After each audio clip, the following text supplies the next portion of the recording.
Here is Michael LaFosse's latest paper airplane design. It's a long-distance flyer.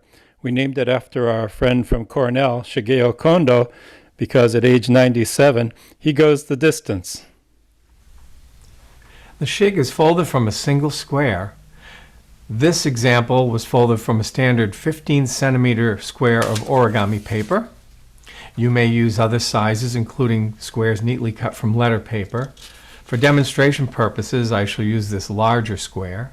When using paper that's colored differently on both sides, begin with the wrong side facing up. Fold in half edge to edge to make a rectangle.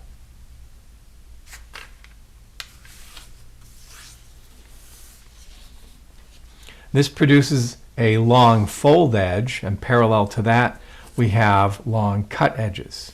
Keep the cut edges at the top. Take a set of short cut edges from one side and fold them to align with the top long cut edges. Notice I'm using my thumbnail, making sharp creases. Unfold the flap, flatten it, and you can see we have a 45-degree angle crease. Take the same set of short cut edges and fold it to align with the crease, this way, right into the corner. And unfold. We've produced two triangle-shaped zones, and we need to orient the arrangement of creases so that we have a mountain crease at the leading one and a valley crease at the trailing one for both sets. To do that, we push the largest triangle shape into the paper. This produces what's called a mountain edge. It's like a mountain ridge. Mountain edge, like a mountain ridge. And fold the paper in half right through the middle. This is called an inside reverse fold in origami. Now we want both of these to be valleys. So lift the middle of the edge up. One of them is already a valley. So work with that one first, and then reverse the other one. Flatten. And this is the result. Leading edges are mountains, trailing edges are valleys. Flatten the paper out. Notice we have the leading mountain edge here. It's a 45-degree angle. We're going to use it for alignment for the next fold, with the bottom edge moving up, aligning it with the 45-degree angle crease. And we're not going to fold all the way. We're just going to hold it and then fold it just in the middle, about like that. Unfold. We've made a mark where the short crease intersects the center crease. At that point, we pivot to be able to turn a portion of the bottom edge of the paper over, and then fold all the way across. So this folded edge happened at the level of that point. Now we have a cut edge here, and that's our next fold over point, so that we know exactly where to fold all the way across. Now fold the paper in half this way, with the extra layers on the inside. Here we have a single folded edge, and parallel to that, a set of cut edges. Flip the paper so that the single folded edge is horizontal across the top. And notice we have two adjacent folded edges. Take the top layer one and fold it to align with the single folded edge across the top, like this. Let's turn the paper over and do the same thing on the other side.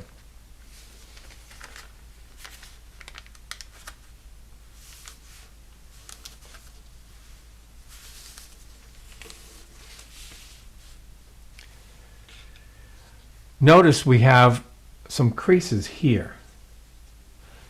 I'm going to highlight the important one.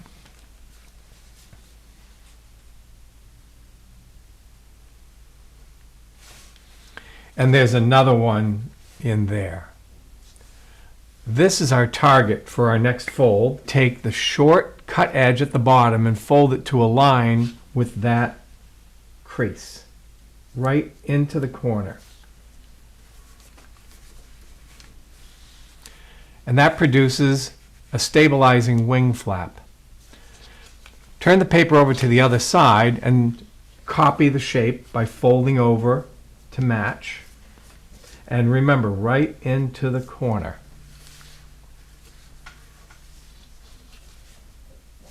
Now, unfold both wing flaps.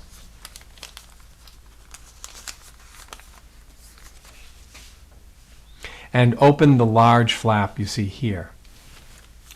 This 45-degree angle crease that runs right up into the nose corner. And then you'll see this innermost crease line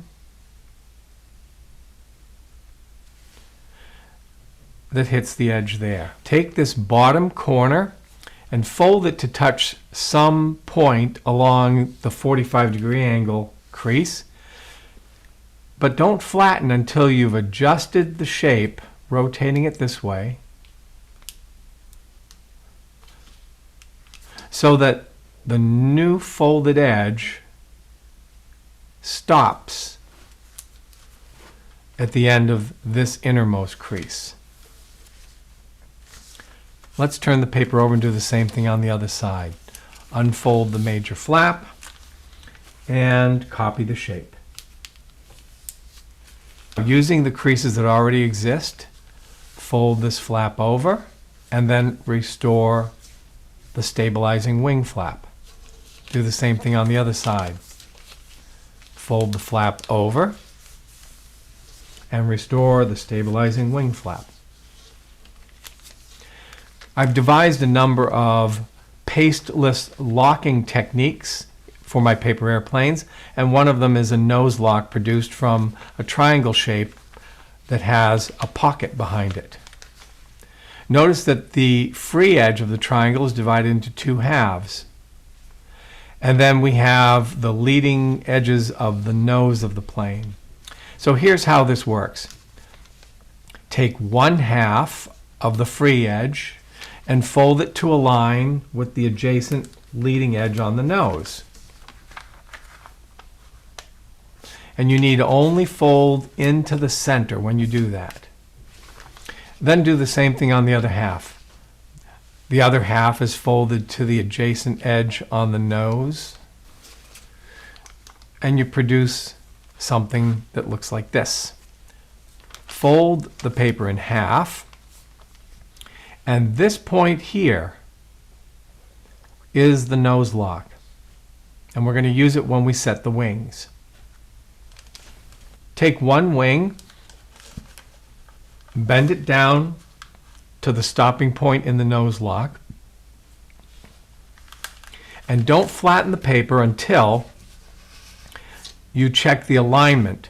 This acute corner here on this triangle shape touches a point on the bottom edge of the fuselage, like that. So the nose lock is a limit, and that point is a limit. Hold it and then fold it. That sets the proper wing angle. Turn the paper over, and the other side is easy. Just copy the shape, like that. You may, of course, experiment with other wing angles, but that's a good basic setup. Set the fuselage vertically centered and the wings plane to the table. Stand the stabilizers perpendicular to the wings, and then turn the paper over this way. The nose is locked. You're going to hold from about here to throw. Make sure things are symmetrical, especially the elevator flaps. These are key. Look here where that crease is a valley, and it allows the back edge of the wing to be gracefully deflected up. And the same thing on the other side. More elevator up means more nose up.